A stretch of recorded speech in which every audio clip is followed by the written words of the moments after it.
esta conferencia con nuestra querida amiga, la doctora Valentina Martínez Montoya, oftalmogenetista, que nos va a hablar de las terapias que hay hoy en día en cuestión del Stargardt. Le cederemos la palabra a la doctora Valentina. Muchas gracias, Gerardo. ¿Me escuchan bien? Sí, le estoy Sí, escuchando muy bien. Perfecto. ¿Están viendo mi pantalla ya?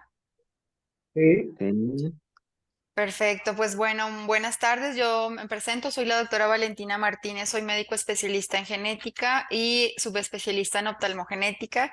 Y agradezco enormemente pues la invitación de Repivan México, en especial a Gerardo por esta atenta invitación para hablar hoy sobre las terapias emergentes en enfermedad de Stargardt.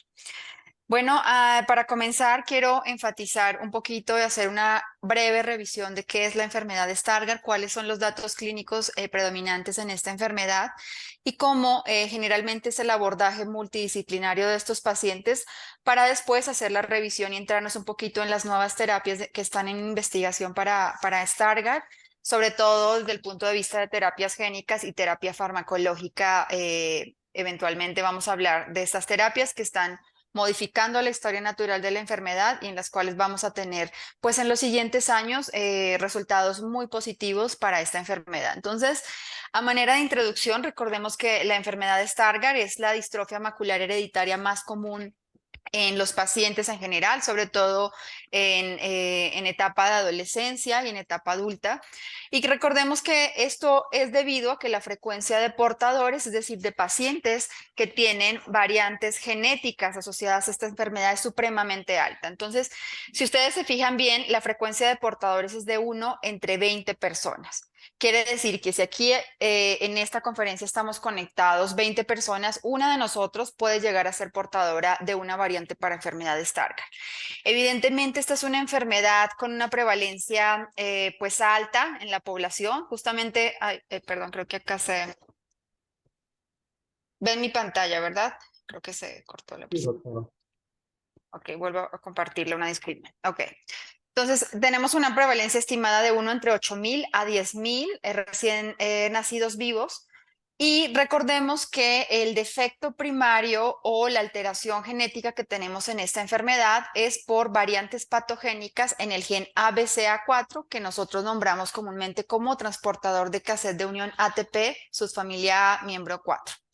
Esta es muy importante tenerlo en cuenta porque este gen codifica una proteína transmembrana que se ubica evidentemente pues en las estructuras como tal importantes del metabolismo del ciclo y que producen el ciclo visual en la retina.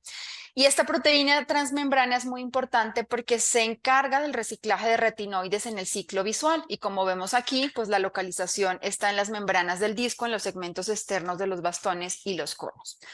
Debido al mal funcionamiento de esta proteína en la enfermedad de Stargardt, pues evidentemente el ciclo visual no se produce de forma correcta. Los derivados de retinol, que recordemos que la mayoría son derivados de la vitamina A, no producen o no se produce el proceso normal en este ciclo visual, por lo tanto hay una acumulación de subproductos tóxicos, sobre todo la lipofuscina, que es la que vamos a ver en los estudios tomográficos o tomografía de coherencia óptica de mácula, que nos orientan a que puede tratarse de la enfermedad de Stargardt. Entonces, esta disfunción a nivel de esta proteína lo que causa es acumulación de sustancias tóxicas derivadas de retinoides, lo cual hace que haya una degeneración progresiva de los fotorreceptores, muerte de estos fotorreceptores y evidentemente las manifestaciones clínicas de enfermedad de Stargardt. Fíjense bien en esta imagen, a la derecha tenemos varios estudios, en este caso la tomografía de coherencia óptica o OTC macular, donde vemos áreas aquí pues de atrofia macular evidente. No hay grande alteración de los vasos y esta es una enfermedad de Stargardt en etapa inicial. Pero fíjense cuando se toma la autofluorescencia, que es otro de los estudios que se utilizan mucho en la clínica de distrofias hereditarias de retina. donde vemos, voy a poner acá mi cursor láser, mi puntero láser, áreas de hipoautofluorescencia, generalmente a nivel macular, lo que evidencia una gran atrofia macular, con zonas de hiperautofluorescencia numular, que son estos puntitos que ustedes ven al lado o rodeando como tal la mácula, y justamente son esas áreas de acumulación de la lipofusina, que es característica de la enfermedad de Stark. Cuando vamos a ver la tomografía de coherencia óptica, que es como si hiciéramos un corte histológico de la retina, vemos algo muy típico y es que a nivel macular hay pérdida de las capas externas de la retina y algo muy típico de esta enfermedad de Stargardt es la presencia del silencio coroideo en esta parte. Entonces, como ustedes pueden ver, en la enfermedad de Stargardt lo que más está afectado evidentemente es la visión central. Entonces son personas que pueden comenzar o en etapas muy tempranas, es decir, entre los 5 y los 10 años de edad. En otras, dependiendo de las variantes genéticas encontradas, pueden comenzar en etapas posteriores, como en la etapa de la adolescencia o inclusive en la etapa adulta. Y justamente la enfermedad de Stargardt se va a caracterizar por la presencia de visión central, pérdida de visión central progresiva bilateral, discromatopsia, que es la pérdida de distinción entre los colores, escotomas centrales, que son como manchas ciegas, generalmente negras, que se presentan en el campo visual central, la atrofia macular, evidente en lo que veíamos en las imágenes de la autofluorescencia, y las manchas color blanco amarillento, que esta no es la mejor fotografía, pero las vemos también aquí en esta zona, ¿no? Vemos aquí justamente lo que acabamos de mencionar, son otras imágenes típicas de la enfermedad de Stargardt. Entonces aquí vemos donde hay también zonas de atrofia macular rodeados por halos de hipoautofluorescencia con hiperautofluorescencia circulante a la zona de atrofia macular. Aquí vemos justamente en la fotografía de campo amplio zonas de atrofia bastante evidentes a nivel de la mácula. Y lo que les comentaba, la pérdida de las capas externas de la retina con engrosamiento de la limitante externa, que es algo muy típico también en las etapas iniciales de esta enfermedad. Fíjense que el electroretinograma en esta enfermedad se puede correlacionar con la gravedad de la enfermedad y ayuda también a establecer un pronóstico visual para estos pacientes. Entonces, en las últimas revisiones que se han hecho, porque se han hecho muchas revisiones de la literatura de esta enfermedad, el electroretinograma ha pasado a ser parte fundamental para clasificar Stargardt dependiendo del grupo del patrón en el electroretinograma de campo amplio. Tenemos entonces grupos 1, por ejemplo, con un patrón grave debido a la disfunción macular. Grupos 2, hay una pérdida generalizada de la función del cono, es decir, es una etapa más avanzada de esta enfermedad de Stargardt, donde los conos ya no son prácticamente funcionales. Y en el grupo 3, la enfermedad ha avanzado tanto que en el electroretinograma yo puedo ver evidencia de pérdida de la función de tanto conos como de la función de los bastones.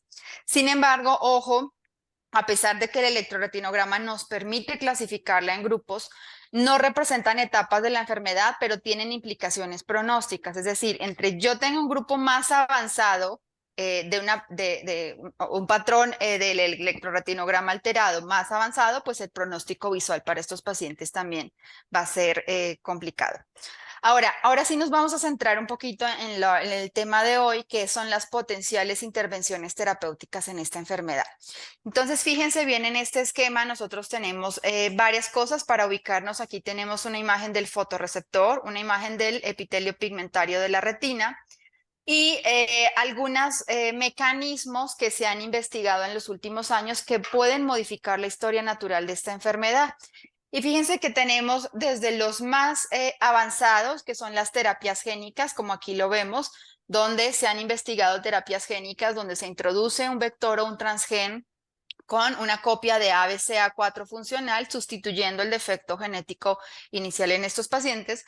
Pero tenemos otras, como por ejemplo los modificadores del ciclo visual o BCM, que generalmente lo que tratan es de impactar dentro de ciertos procesos del ciclo visual, como por ejemplo los antagonistas de RBP4, que son transportadores del ácido del retinol como tal, el emisustat, que es una terapia farmacológica en investigación, que lo que hace es que se adhiere al RPE65 y curiosamente diríamos, pero ¿por qué RPE65 si esa es otra patología completamente diferente y hay una terapia génica dirigida? Bueno, En las últimas investigaciones se ha visto que también inhibidores como el emisustat, que actúan en RPE65, pueden llegar a tener un efecto terapéutico en pacientes con Stargardt. Y otros como modificaciones de la vitamina A, porque recordemos que esta es una de las pocas patologías donde el exceso de vitamina A debido al defecto genético puede causar más acumulación, de lipofuscina y aumentar como tal pues los datos clínicos y la progresión de la enfermedad de Stargardt. Entonces, en los pacientes con Stargardt se debe evitar el exceso de vitamina A. De hecho, una de las recomendaciones dietarias es que disminuyan en la dieta el consumo de vitamina A y justamente vienen intervenciones terapéuticas que tratan de modificar justamente el metabolismo de la vitamina A para disminuir la acumulación de lipofusina.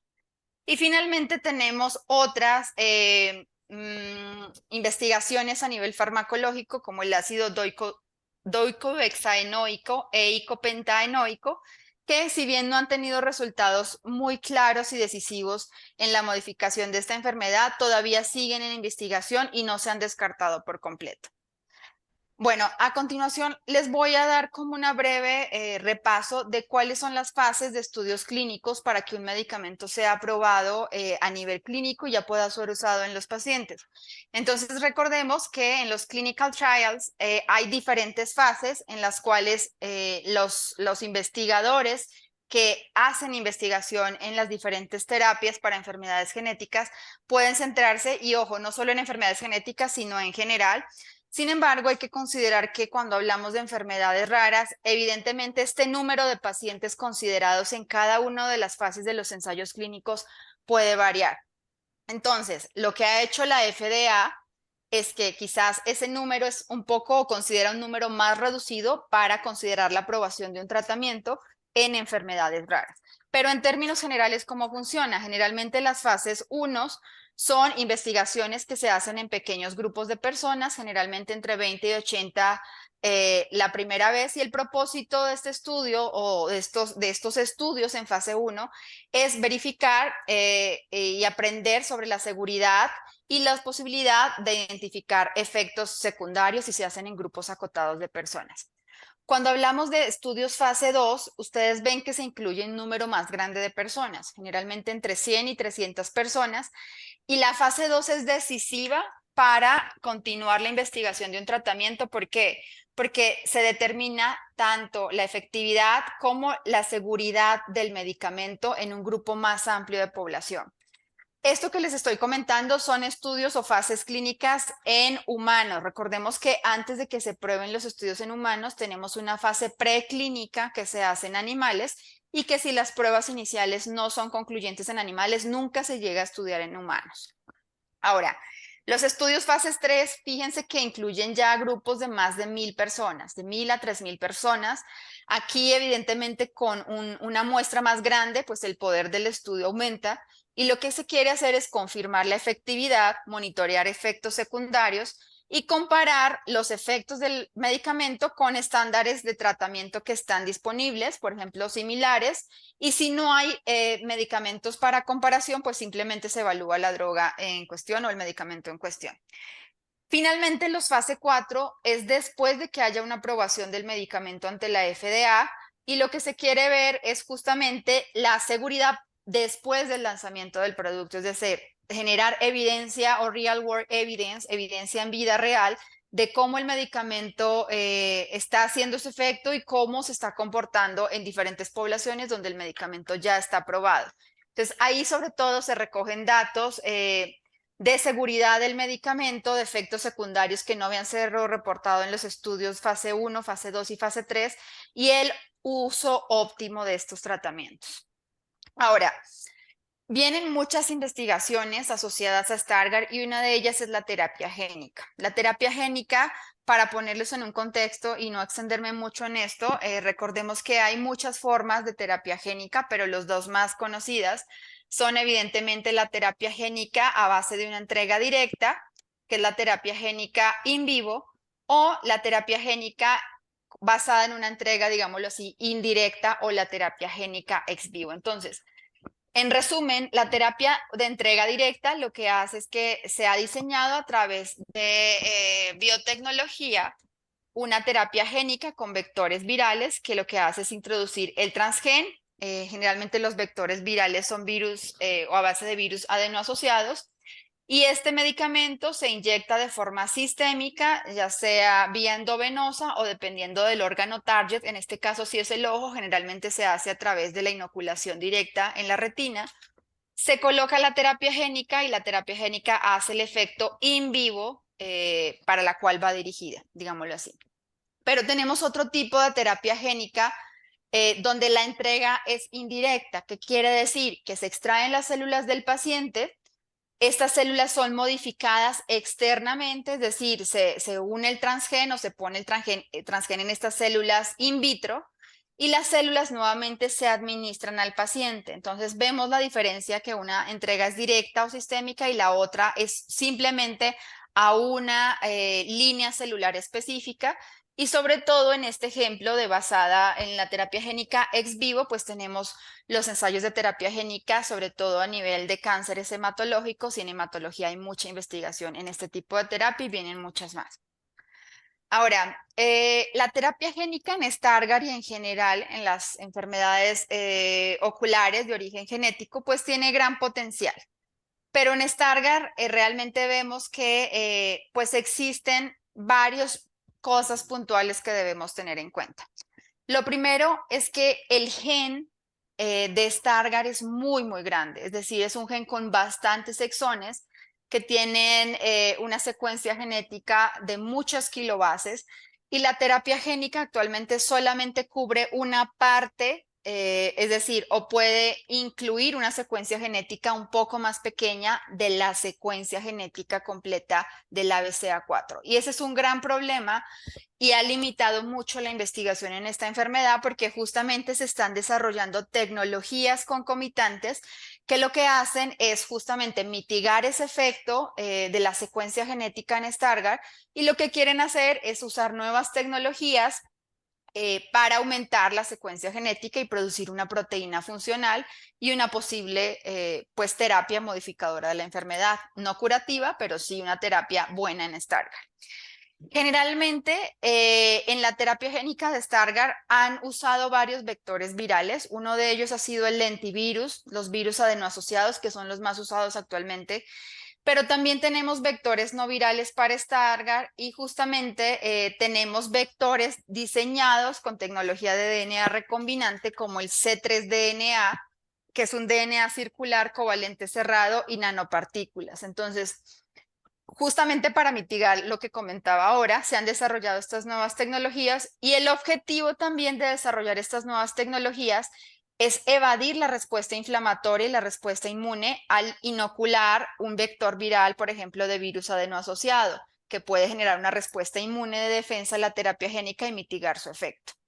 Aquí tenemos un ejemplo de lo que hacen los virus adenoasociados con terapia génica. Entonces vemos que está aquí el DNA terapéutico o el transgen, la partícula o el vector viral que ha sido modificado y se le han quitado las secuencias genéticas que producen patogenicidad en los pacientes.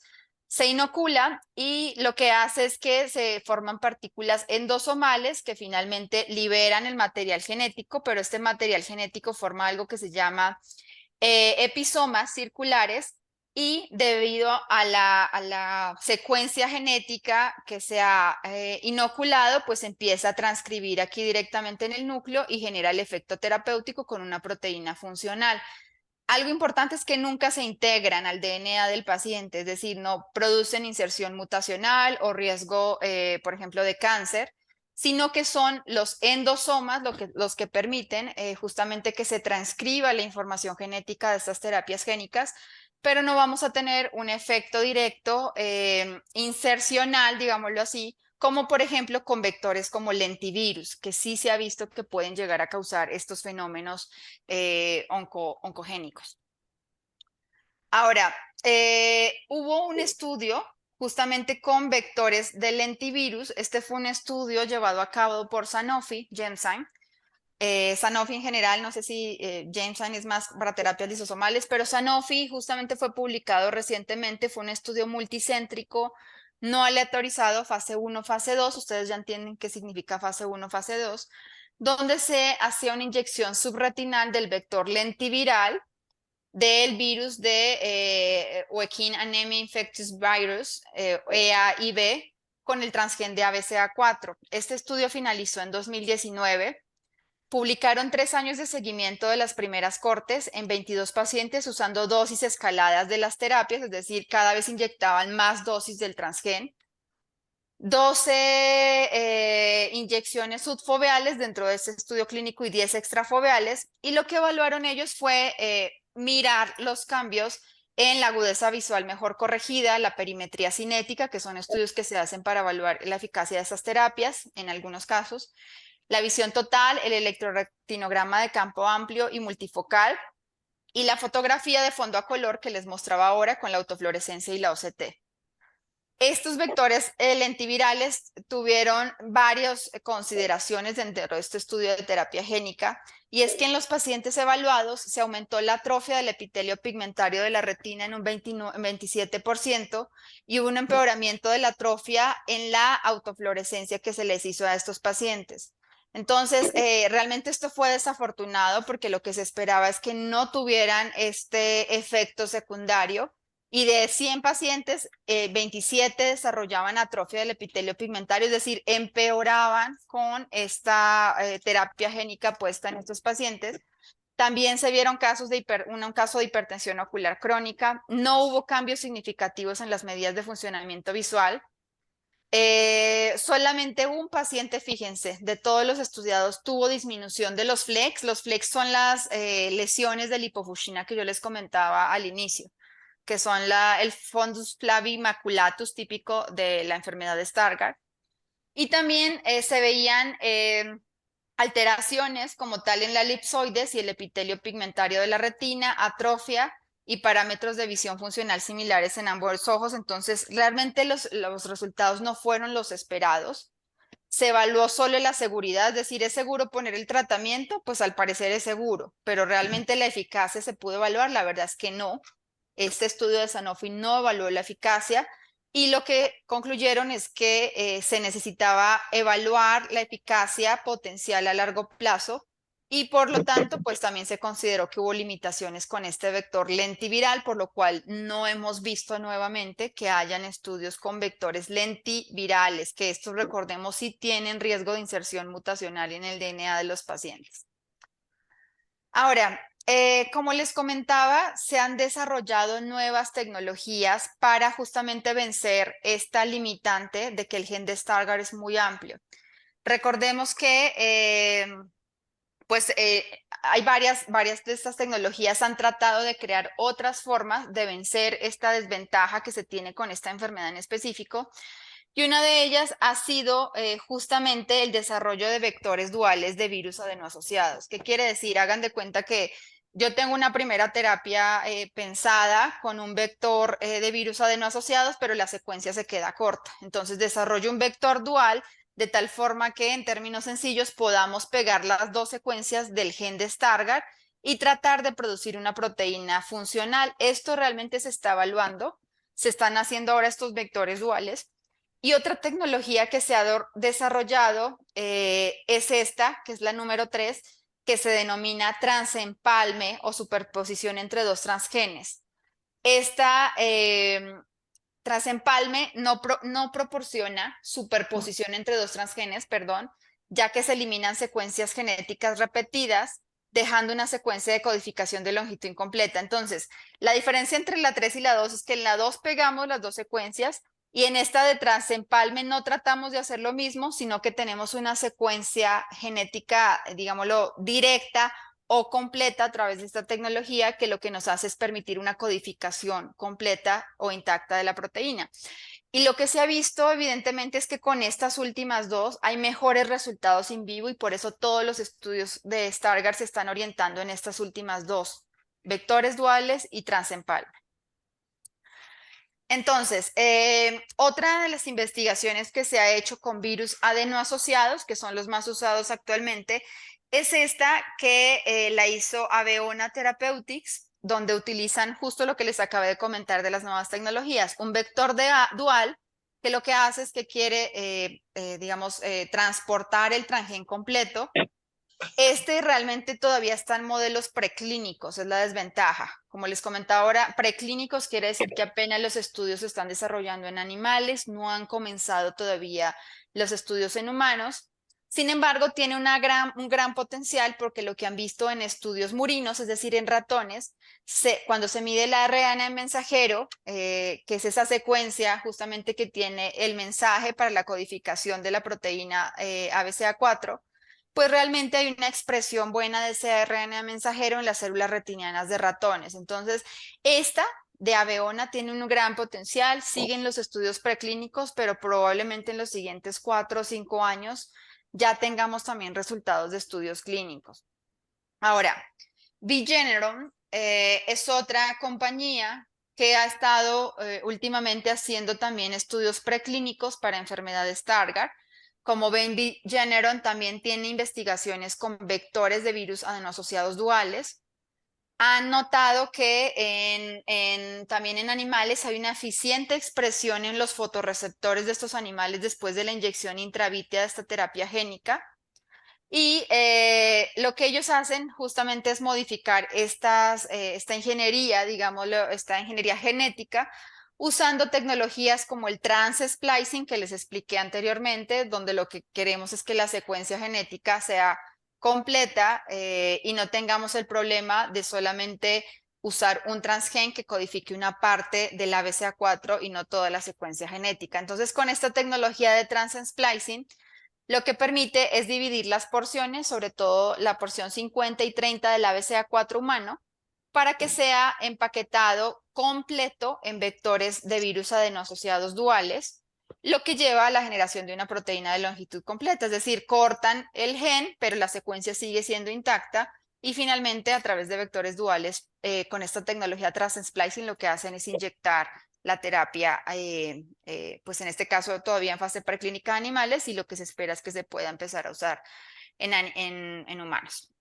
Ahora, este es otro estudio de Ocugen. Ocugen es quizás una de las compañías farmacéuticas que más ha tenido avances en la investigación de terapias génicas para Stargardt. Entonces, como ustedes pueden ver en la presentación, en noviembre 10 del 2023, Ocugen anuncia la dosis o la primera dosis en un paciente con enfermedad de Stargardt en un estudio clínico evaluando seguridad y eficacia de esta terapia génica modificada que se llama OCU410ST. Esta es una terapia génica innovadora porque aparte de usar virus adenoasociados del subtipo 5, tiene una tecnología o tiene una secuencia que codifica el receptor alfa huérfano del ácido retinoico que se llama RORA. Y se ha visto que es efectiva y que puede ser un tratamiento posible en humanos para las ABCA4-patías, es decir, las enfermedades de degeneración de la retina o oftalmológicas de origen genético que tienen variantes patogénicas en el gen ABCA4. Recordemos que ABCA4, y olvidé mencionarlo al inicio de esta presentación, pues el diagnóstico clínico no siempre es fácil, porque a pesar de que tiene patrones muy específicos en los estudios que se pueden hacer a los pacientes, también hay que descartar un gran grupo de ABCA4-patías e inclusive distrofias de cono que simulan o se parecen clínicamente a la enfermedad de Stargardt. De hecho, hay varios subgrupos de Stargardt Light que no siempre son tan fáciles de distinguir y que solamente el estudio genético nos puede dar la pauta para saber si es Stargardt o no es Stargardt o es una Stargardt Light.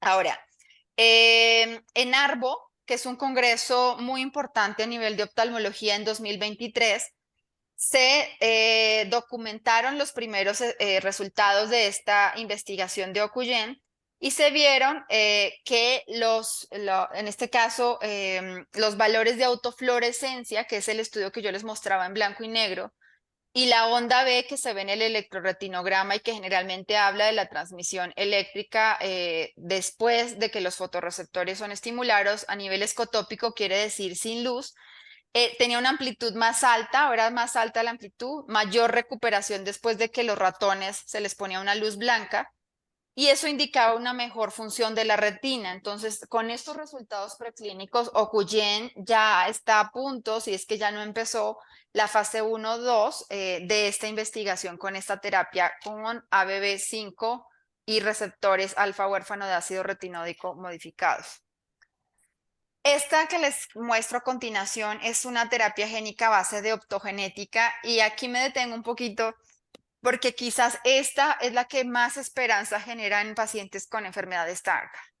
¿Y por qué lo digo? Porque Nanoscope en 2022 pues ya tiene avanzado este estudio clínico fase 1-2A con inyección intravítrea de este vector viral donde el transgen está compuesto por o más bien el transgen está compuesto por una secuencia del gen de opsinas modificado que lo que hace es que codifica un canal iónico sensible a la luz en pacientes con enfermedad de Stargardt debido a variantes patogénicas en ABCA4 y no solo en ABCA4, sino en otros genes que pueden llegar a producir fenotipos clínicos muy similares a Stargardt. Y voy a mostrarles un poquito de cómo funciona o cuál es la base de esta terapia. Lo que aquí vemos, ustedes pueden ver en la gráfica izquierda, son las células, unos tipos de células que tenemos en la retina, que son las células bipolares. Las rojitas son las células ganglionares. Acá tenemos los virus adenoasociados o los vectores virales. Pero estas células ganglionares y las células bipolares son muy importantes porque son muy sensibles a los estímulos de luz y ellas son muy importantes para el mantenimiento y la función correcta de los fotorreceptores y no solamente de eso, sino de la transmisión directa de la señal a través del nervio óptico, entre otros procesos como el control de los ritmos circadianos, sensibilidad a la luz, inclusive cuando los fotorreceptores no están funcionando bien, entre otras, digamos, funciones. Pero lo que se hace es que si un paciente con enfermedad de Stargardt ya tiene dañados o muy avanzados de enfermedad y sus fotorreceptores no están funcionando adecuadamente, lo que se hace es poner esta terapia génica que hace que este gen sensibles o la secuencia genética de opsina se modifique y active estas células ganglionares de tal forma que la sensibilidad a la luz de estos pacientes se puede llegar a conservar y se evita a largo plazo que estas células se degeneren. Entonces, a eso nos referimos con optogenética. Es una terapia dirigida a los genes de opsinas que son importantes para el funcionamiento de estas dos células o estos grupos celulares, independientemente de si el paciente todavía tiene fotorreceptores o no. Lo importante es que pueden ser usadas esta terapia no solo para Stargardt, sino para otras enfermedades donde digamos, la función visual se ha perdido mucho, los fotorreceptores ya no hay una gran cantidad de fotorreceptores funcionales y esta es una gran promesa a futuro para estos pacientes.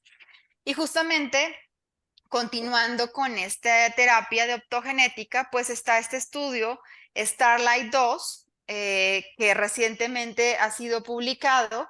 Se publicó en el ARBO también, en Annual Meeting Abstract del junio del 2023, donde lo que quería es evaluar la seguridad y la eficacia de la inyección intravítrea de este transgen de modificado, de la secuencia genética de genes modificadores de opsinas en 6 sujetos que tenían mutaciones o variantes patogénicas en ABCA4, el LOTB4, PROM-M1, que son de hecho diagnósticos diferenciales cuando uno ve un paciente con probable Stargardt, y que tenían una agudeza visual peor que 20/640. En este Starlight, la compañía informó recientemente sobre estos resultados en la Sociedad de Especialistas de Retina y lo que se vio fue que había una ganancia de 3 decibeles en un estudio que se llama perimetría media del campo visual y no había eventos adversos graves. Estos pacientes fueron tratados con esta terapia en Texas y en Florida. Y la verdad es que pues los resultados realmente en fase 2 de este Starlight Trial son muy buenos. Es una gran promesa para pacientes con Stargardt esta terapia de optogenética y la verdad yo prácticamente es la que veo más avanzada para estos pacientes. Ahora bien, si recuerdan y me vuelvo un poquito atrás, cuando les mostré esta diapositiva, que la anterior, en esta les comentaba de las nuevas tecnologías que surgieron como el C3DNA. Y justamente ese C3DNA, que es una nueva tecnología de terapia génica de entrega no viral, pues está revolucionando cada vez más la investigación en enfermedades de origen genético oftalmológico. ¿Y por qué? Porque aquí lo que se quiere es generar un DNA circular donde está el transgen pero no usar virus o derivados de virus adenoasociados. ¿Para qué? Para evitar la respuesta del sistema inmune, inflamación y que la respuesta inmune disminuya la eficacia de la terapia génica. Entonces, en este caso, lo que se hace justamente es con ingeniería precisa, se hace un fenómeno COMET o de electrotransferencia, lo cual hace que se combine un novedoso diseño de electrodo, longitudes de onda específicas y algoritmos personalizados con un campo eléctrico, que lo que hacen es que este DNA circular sea estable, el transgen se ponga en el paciente, pero una de las grandes desventajas que tiene este DNA cerrado covalente es que una vez se pone en el paciente, solamente por un tiempo va a estar expresando la secuencia genética y va a estar expresando la proteína en la retina del paciente. La desventaja es que con esta terapia que es no viral, yo tendría que estar dando dosis, redosificación constante en el paciente, lo cual a largo plazo pues se puede traducir en más costos para el paciente y que una desventaja es que tiene que estar sometido a estos procedimientos para poner esta terapia génica. Recordemos que en la convencional de virus adenoasociados solo necesitamos una inyección y la terapia génica ya prácticamente hace su efecto. Es una inyección a nivel, o sea, una sola vez. Pero en esta de C3DNA que se está investigando para Stargardt, una de las ventajas es esa redosificación. ¿Listo? La evidencia que hay es poca, la verdad, con esta Intergalactic lo que ha hecho es estudios preclínicos donde ha visto expresión sostenida de la BCA4 en retinas de cerdos adultos a 6 y 12 meses. Entonces, sí es un tiempo considerable, sigue expresándose la proteína, pero pues tienen pendiente el estudio, iniciar los estudios fase 3 en humanos y hasta que no se concluyan los estudios fase 3, pues sabemos que no vendría una aprobación inmediata de este tipo de terapias para Stargardt. Este es el resumen de lo que acabamos de ver. Entonces, fíjense bien, recordemos la primera de Sanofi, resultados no fueron clínicamente significativos en la evaluación de la función de la agudeza visual, ni tampoco en los estudios pues oftalmológicos visuales que se hicieron en estos pacientes, más bien estudios imagenológicos de estos pacientes. Tenemos otras terapias que si se fijan en el estado siguen en fase preclínica, es decir, en animales preclínica, preclínica, preclínica, preclínica. Todas estas, algunas de ellas las vimos. Pero fíjense en esta que yo les comentaba, que es la más avanzada y que ya en 2022 se inició en humanos, que es la de optogenética. Y nuevamente repito, si me preguntaran a mí qué es lo que viene para Stargardt, yo diría que esta es la más avanzada para no solamente Stargardt, sino ABCA4 patías y quizás es la más, la que tiene mejores resultados, que tiene evidencia clínica de que no solamente es segura, sino que ha producido eficacia y ganancia pues visual en los estudios como la perimetría de campo y no efectos adversos en los pacientes estudiados. ¿Cuál es la desventaja? Que fíjense, como les comentaba ahora, solamente en 6 pacientes ha sido probada. Entonces, en los siguientes años, lo que nosotros esperamos es que esta de optogenética tome más fuerza, que los brazos de este estudio, más bien la continuación de estos estudios, se extienda a muchos más población para que los resultados sean más concisos y podamos tener una aprobación de la FDA pronto de optogenética para enfermedad de Stargardt. Y fíjense, esta última otra pues sigue en fase preclínica. ¿Ok? Ahora, dentro de las terapias farmacológicas, les había comentado básicamente dos, ¿no? Una era la inhibición enzimática de RP65, que recordemos que esta también es una proteína, digámoslo así, más bien tiene una actividad enzimática dentro del epitelio pigmentario de la retina. Y recordemos que RP65, las variantes patogénicas en este gen producen ya sea maurosis congénita de Leber tipo 2 o retinosis pigmentaria en el adulto. Sin embargo, lo que se ha visto en los estudios es que una inhibición enzimática de esto podría llegar a mejorar la agudeza visual y algunos parámetros clínicos en pacientes con enfermedad de Stargardt. Y este medicamento se llama Emisustat, que es hidrocloruro de Emisustat por Kubota Vision. Y lo que ellos iniciaron esta investigación fue para atrofia geográfica, que recordemos que esta enfermedad tiene un origen muy diferente, pero vieron en esta investigación de atrofia geográfica que era una posible terapia potencial en enfermedad de Stargardt. Tuvieron una fase 2 completada en 2017, incluyeron 23 pacientes con dosis máxima por un mes. Y lo que se hace con esto al inhibir RP65 es suprimir el ciclo visual, es decir, que no se cumpla el ciclo visual a cabalidad, lo cual pues a su vez puede llegar a disminuir la acumulación de derivados de retinoide o de la vitamina A y producir una mejoría en pacientes con Stargardt. Sin embargo, los resultados fueron ambivalentes y si me preguntan, yo no le apostaría mucho a esta terapia porque no hubo tampoco cambios significativos en la agudeza visual mejor corregida cuando se utilizaban las tablas de TDRS, que son tablas que se han utilizado a gran escala, sobre todo en estudios en pacientes diabéticos. Y en la fase 3 incluyeron 55 pacientes donde se veían lesiones atróficas pequeñas, una reducción del 40.8 en la progresión de la lesión versus placebo. Sin embargo, esto fue un resultado que se vio en el estudio imagenológico de los pacientes, más no algo objetivo de mejoría de la función de la agudeza visual. Entonces, se sigue mucho especulando si la inhibición de este RP65 durante las primeras etapas de Stargardt puede proporcionar efectos beneficiosos adicionales en la progresión de la enfermedad. No se sabe. La verdad es que fueron muy poquitos pacientes que involucraron en este estudio. Tampoco hay un seguimiento a largo plazo que concluya efectivamente si esta inhibición enzimática tiene un gran efecto en los pacientes con Stargardt. Y faltaría pues estudios más completos con una mayor muestra de pacientes, un seguimiento más estandarizado a largo plazo para realmente concluir que el emisustat puede llegar a ser importante para modificar la historia natural de la enfermedad en enfermedad de Stargardt. Ahora, esta promete, la verdad es que me sorprendió bastante cuando hice la revisión de la literatura de estas nuevas terapias. Y justo es esta, es una terapia farmacológica que inhibe la dimerización de la vitamina A. Como les comenté al inicio de la plática, el exceso de vitamina A es perjudicial en enfermedad de Stargardt por la acumulación tóxica de derivados del retinol.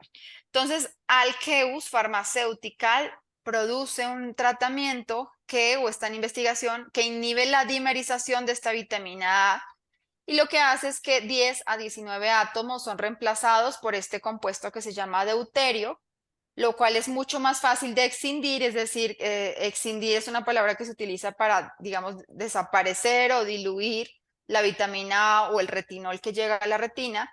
Se evita la dimerización de la vitamina A y por lo tanto, al disminuir los derivados retinoides de la vitamina A mediante esta inhibición de la dimerización, a su vez, pues disminuimos el producto acumulado, que es el A2E, que se ve en la forma de lipofuscina, y que es el producto por excelencia que se acumula en la enfermedad de Stargardt que causa la degeneración en los fotorreceptores, ¿no? Entonces, vemos aquí que este fue o este se basó, digamos, los resultados para proponer esta terapia. Fue un estudio multicéntrico de fase 2, 24 meses, que todavía sigue en curso. Se incluyeron en una etapa inicial 50 pacientes en el 2015, hubo un brazo de extensión en el 2020 y sigue en proceso. Todavía no se ha publicado los resultados de esta inhibición de la dimerización de la vitamina A. Y se sabe, o lo que se vio es que el 99% de la vitamina A fue reemplazada en estos pacientes por justamente esta vitamina A modificada cuando evaluaron clínicamente los resultados con las fotografías de campo amplio, la OCT y la autofluorescencia. Se vio que la tasa de crecimiento de las lesiones atróficas que yo les mostraba al inicio fue significativamente más lenta en estos pacientes, 21 a 28% más lento en comparación con el grupo tratado después de 2 años. Y esto es importante, ¿por qué? Porque esta terapia puede ser una terapia adyuvante a las terapias génicas que están en investigación. Y concluyo esto por justamente este resultado. Disminuye o retrasa significativamente la progresión de las lesiones, mas no es una terapia curativa y no es una terapia que puede modificar mente la historia natural de la enfermedad. Puede llegar a ser una terapia ayudante de tal forma que si yo pongo una terapia modificadora como una terapia génica y la sumo o le sumo este tratamiento farmacológico, puedo también impactar otro punto del ciclo visual de tal forma que pues disminuyó la progresión de la enfermedad de Stargardt, ¿no? Algo que no es tan bueno es que no se encontraron cambios clínicamente significativos en la agudeza visual mejor corregida. Y ustedes dirán, bueno, pero pues si no produce cambios en la agudeza visual mejor corregida, entonces la terapia no sirve. No. Recordemos que hay muchos dilemas en cómo medir la eficacia clínica de estas terapias debido a que no todas las distrofias hereditarias de retina se comportan igual. En no todas podemos utilizar solamente la agudeza visual mejor corregida como un parámetro estándar para que la FDA apruebe inmediatamente. Y algunas tienen una progresión más lenta, otras tienen una progresión más rápida, otras tardan mucho más tiempo en aparecer. Entonces, aunque no hayan cambios significativos, lo que sí se vio en este resultado, y por eso se lo señalo aquí, es que la progresión de las lesiones sí se retrasó. Y por eso les digo, esto puede ser a futuro una terapia a considerar como ayudante en el tratamiento, porque aparte el medicamento fue bien tolerado, no se informaron reacciones adversas graves y todavía pues siguen en estudios, se está planificando un estudio fase 3. Ahora, esta es otra que es un antagonista de RBP4. Este se llama Fenritide. Y este RBP4, recordemos que es un transportador plasmático de retinol, aquí lo tenemos, desde el hígado a los tejidos periféricos. Entonces, traducido esto en términos más sencillos, de vitamina A del hígado a los tejidos periféricos, donde la vitamina A va a ser un efecto específico en el tejido al que llegue. Entonces, si yo tengo un antagonista de este RBP4, pues evidentemente lo que quiero hacer es disminuir la cantidad de retinol o de derivados de vitamina A. Y también, muy similar a lo que veíamos en la primera terapia farmacológica, pues disminuir la producción de bisretinoides que causan la lesión en los fotorreceptores y en la retina como A2C. Este es de Sirion Therapeutics. Lo que hace es que previene la unión del retinol a RBP4, disminuye el transporte del hígado a los tejidos periféricos, incluyendo la retina.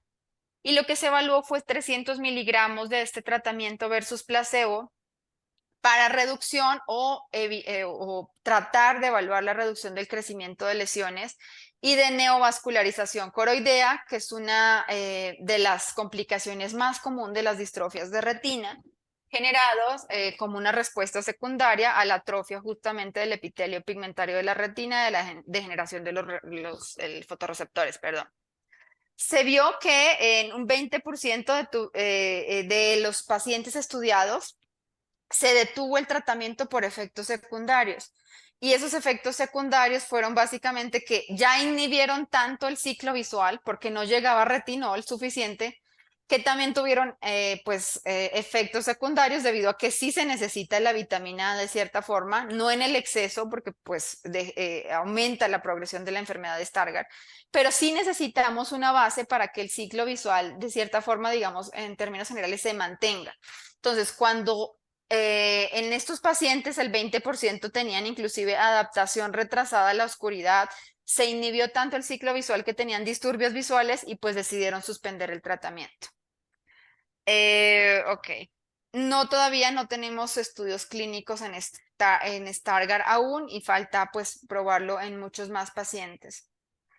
Y finalmente, pues la terapia farmacológica es otro antagonista de RBP4 que se llama Tinlarebant. Y el Tinlarebant, es un estudio que comenzó Stargardt Pharmaceuticals y no se sabe si produce suficiente cantidad de actividad biológica para suprimir el ciclo visual. Entonces, la realidad es que está muy incipiente. No ha mostrado buenos estudios en fases preclínicas.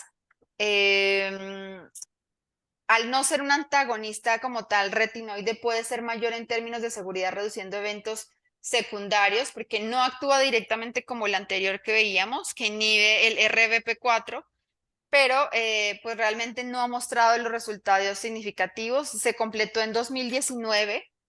En pacientes hubo seguridad y tolerabilidad, pero pues falta evaluar realmente la eficacia y en 2021 se empezó la fase 2.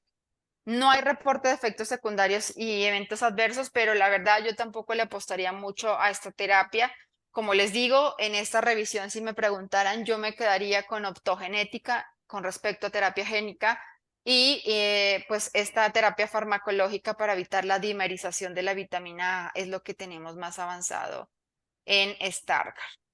Ok, bueno, yo aquí termino mi participación. Dejo para tener preguntas si el público tiene alguna pregunta.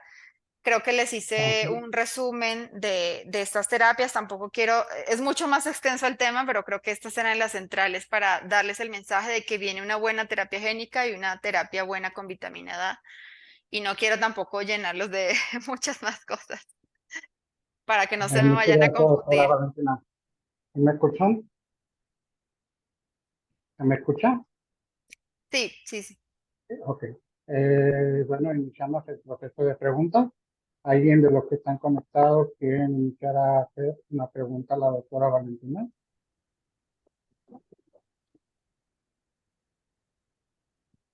Bueno, mientras se animan, yo tengo varias. Una de las primeras, ¿a qué o qué síntomas se requiere o se puede ver en un paciente y a qué edad se puede ver un diagnóstico para poder detectar un Stargardt o una mamá o un papá o un maestro pueda decir que tiene un problema ocular central que requiera de una atención oftalmológica? No sé si me expliqué con la Sí, pregunta. no, y gracias por tu pregunta. Es una excelente pregunta, Gerardo. Y es uno de los grandes problemas, y qué bueno que la traes a mención, que tenemos justamente desde el punto de vista de oftalmogenética. Inclusive es un problema al cual se enfrentan muchos oftalmólogos muy expertos y retinólogos en este grupo, porque lo que yo me encontraba en la clínica es que llegaban a genética ya o muy grandes, con diagnósticos diferentes a Stargardt, o los pacientes decían, bueno, pero es que si yo tengo Stargardt, ¿por qué nunca me lo vieron en la infancia? Y ahí la respuesta es básicamente depende del genotipo, es decir, de las variantes para Stargardt. Hay variantes, por ejemplo, que nos presentan o que se presentan con fenotipos clínicos en etapas muy tempranas. Entonces el niño llega con pérdida visual central, avanza muy rápido a lo largo del tiempo, le hacen los estudios imagenológicos y ven los flecks o el fondo flavimaculatus y dicen, ah, esto es un Stargardt y pueden diagnosticar los 10. Pero resulta que hay niños con variantes genéticas menos severas, entonces empiezan sutilmente a perder la visión y puede que no sea muy evidente en etapas tempranas, ni los profesores lo notan, les formulan gafitas por vicios de refracción, mantienen sus lentes y resulta que en etapas posteriores, después de los 20 años, empiezan con la pérdida visual progresiva. Y lo difícil del diagnóstico de Stargardt es que muchas veces estos niños chiquitos que empiezan con cambios sutiles en la visión, se les hacen los estudios de imaginología y no se ven los flex típicos en etapas iniciales. Entonces, nunca creen que es un Stargardt, lo dejan a lo largo del tiempo y llegan en etapas posteriores. Entonces, yo el consejo que te diría es un niño con pérdida visual que no es tan común, que no corrige a través de los lentes que les mandan los optómetras o la revisión de optometría.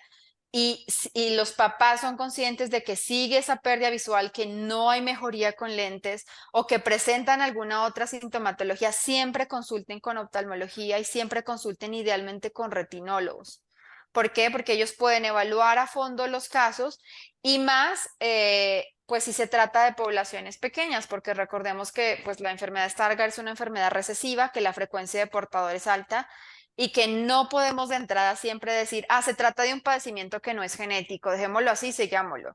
No, siempre que también el médico retinólogo tenga la duda de si es Stargardt o no, que puedan consultar con genética oportunamente y el genetista mande el estudio a tiempo, porque aún en esos niños donde no hay datos clínicos, el estudio genético puede ser pues orientador de cómo debemos hacer el seguimiento en estos pacientes. Entonces, no sé si respondo un poquito a tu pregunta. No hay un parámetro Eh, clínico. Lamentablemente nos gustaría que todo fuera A más B igual a C. No lo hay. Lo que nos puede dar predicción es el estudio genético. ok. La siguiente pregunta, doctora. Hablaba del retinol o de la vitamina A. Se ha Ajá. hablado en diferentes situaciones, en diferentes formas, de que una persona con Stargardt no debe de tomar vitamina A. Eh, pero se puede recomendar que se tome vitamina A solamente natural, es decir, en los alimentos, pero no en suplementos. Sí, mira, ahí es súper complejo porque nosotros los genetistas, inclusive los oftalmólogos, no somos especialistas en nutrición. Entonces, lo que nosotros recomendamos es que una vez se haga el diagnóstico, se envíe a nutrición para que la ingesta de vitamina A se disminuya. Ojo, y esto es importante porque no es suprimirla. Ustedes vieron que en uno de los estudios clínicos, tanta supresión con el medicamento farmacológico causó efectos también secundarios y los pacientes dijeron, no, hasta aquí llegamos, nos salimos del estudio. Entonces, lo que nosotros recomendamos es que se disminuya, que el nutriólogo experto evalúe los alimentos de la dieta común y pueda decir, bajemos la ingesta de este tipo de alimentos para que la ingesta de vitamina A disminuya, ¿no? Pero evidentemente no se debe suplementar, eso sí es una respuesta clara, no se debe suplementar con vitamina A, queda estrictamente prohibido. Y sí buscar con nutrición la orientación para bajar el consumo diario de vitamina A según los cálculos que ellos hacen con la dieta acorde a las necesidades del paciente. Ok. Eso quiere decir que un genetista o un retinólogo debe de levantar una carta, por ejemplo, Sí, para que pueda ser enviado sí, a un s- nutriólogo para así que es. pueda tomar esas medidas correctas en cuestión de la vitamina A. De Es correcto en acuerdo. ese sentido. Y de hecho, Este, nosotros en el CONDE lo que hacíamos es al reportar el estudio genético, siempre se pone como indicación, consulta con nutriólogo especializado, se recomienda disminuir ingesta de vitamina A. Pero evidentemente, como no es nuestro campo de conocimiento, porque no somos nutriólogos, no recomendamos exactamente disminuya el consumo de estos alimentos. No, siempre recomendamos o se sugiere al paciente que saque una cita oportuna con nutrición para que el nutricionista baje la ingesta de vitamina A en su dieta. correcto. Otra pregunta, doctora. Hace rato al principio hablabas de que el Stargardt es la enfermedad más común de la parte ocular. No sé, ¿tendrás alguna estadística en México de qué posibilidades hay o de cuánta población en México hay con Stargardt? Exactamente el dato no lo tengo ahora, pero claramente les puedo mandar estudios publicados por genetistas muy reconocidos aquí en México. Uno de ellos es el doctor Chacón del Hospital Conde de Valenciana y la doctora Nancy Chilault, también oftalmogenetista, donde ella basó su trabajo de grado de subespecialidad en enfermedad de Stargardt y lo que se hizo fue identificar grupos poblacionales donde la enfermedad de Stargardt es muy frecuente. Lo que ellos llegaron en conclusión para resumir es que posiblemente en México la frecuencia de portadores es mucho mayor. Entonces es muy común Stargardt. Y más sobre todo en poblaciones, como yo les comentaba, que pueden llegar a tener o ser poblaciones endogámicas en menores de 5.000 personas. Es muy frecuente esta enfermedad. Pero bueno, les quedo ahí sí debiendo el dato específicamente de cuántas personas en México tienen diagnóstico actual, porque, ojo, una cosa es tener diagnóstico ya genético y otra es tener subdiagnóstico porque no sabemos y no hemos confirmado con el estudio genético. Pero les puedo mandar los artículos del doctor Chacón y la doctora Nancy. Por favor, doctor. Otra pregunta, doctora. En cuestión de Perdón. estudios genéticos, cuando un retinólogo o un oftalmólogo le indica a un paciente, tú tienes Stargardt, puede sacarse un estudio genético. El paciente va con el genetista y el genetista le hace sus preguntas o sus cuestiones de acuerdo a lo que ya conoce. O ve el diagnóstico que le está mandando el oftalmólogo o el retinólogo. Eh, el estudio genético se haría por un panel genético, por un exoma, o se puede realizar solamente por los que se conocen que provocan el Stargardt. Mira, esa pregunta también es muy buena porque todo va a depender y depende de muchos factores. O sea, te puedo poner un ejemplo, la sensibilidad diagnóstica con estudios a través de Exoma ha aumentado mucho en los últimos años. Entonces, cuando se utilizan estudios de exoma, la probabilidad de que tengamos un diagnóstico de distrofias hereditarias de retina en general aumenta por encima del 60%. E inclusive la práctica común que hacíamos en el CONDE es utilizar el estudio de exoma incluso para meter pacientes con enfermedad de Stargardt. Pero evidentemente estamos en un país con falta de recursos y esa falta de recursos indica que unos pacientes van a poder pagar un panel, otros no van a poder pagar ni un panel, otros van a poder pagar un exoma y otros ni siquiera van a poder pagar ni un panel, ni un exoma, ni una secuenciación directa dirigida a exones específicos de la BCA4. Si se dirige así, dependiendo de la población en la que se identificó el probable Stargardt. Entonces, yo diría que la respuesta a tu pregunta sería, depende del contexto clínico del paciente, depende de si el paciente puede acceder a estos estudios. Particularmente yo sí prefiero como oftalmogenetista hacer el exoma, porque el exoma me va a cubrir todos los genes y los diferenciales que veíamos ahí de Stargardt, que son el OB4 y PROM1. Entonces, yo preferiría el exoma. Sin embargo, tampoco podemos desmeritar algunas ventajas que tienen los paneles genéticos, porque el diseño de algunos paneles nos permite ver secuencias que quizás el exoma, por la profundidad o el diseño que tiene, no puede ver. Entonces, te digo, va a depender. Particularmente yo prefiero el exoma, pero si el paciente, por ejemplo, llega y dice, yo veo que tiene Stargardt y puedo utilizar un buen panel de genes que involucran genes en diagnósticos diferenciales de Stargardt, pues lo haría. Entonces va a depender mucho.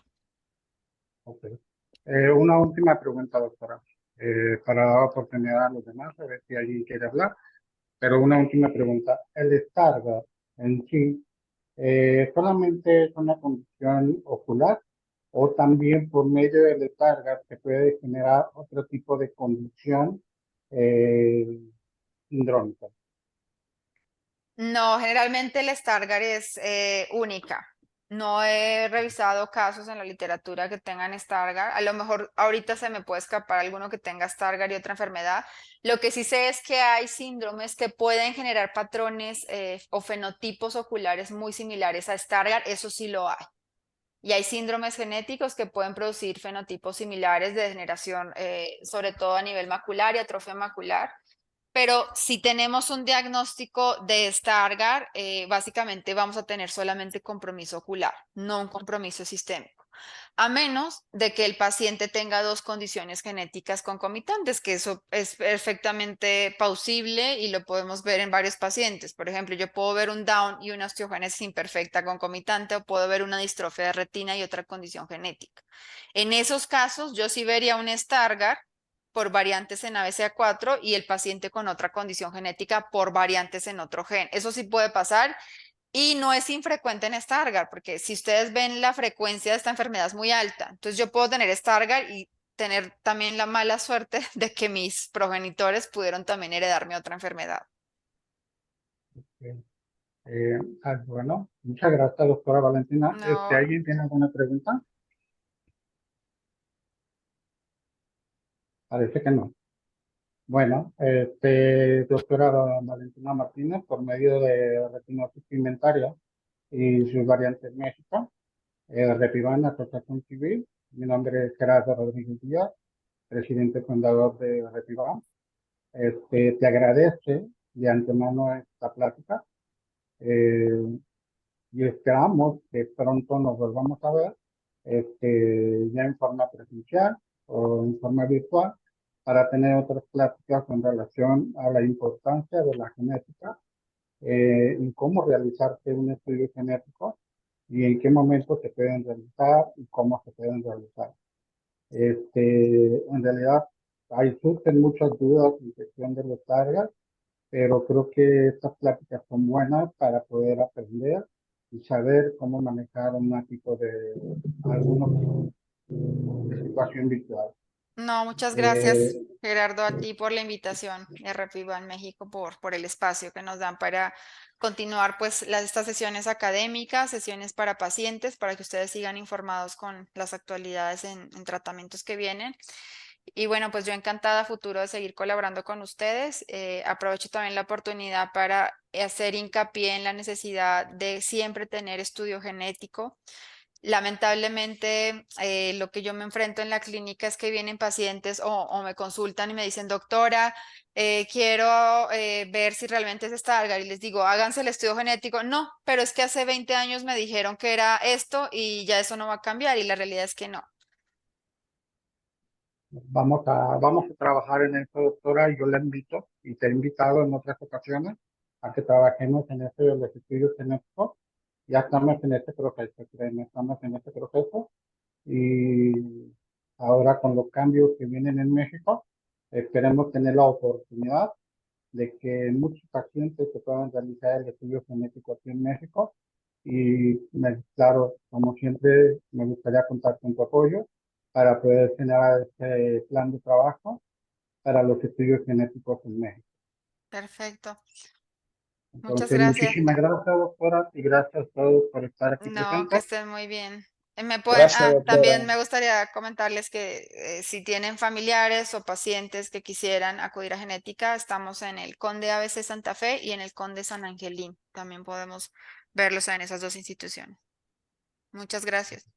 Gracias, Gracias. gracias por su participación. Hasta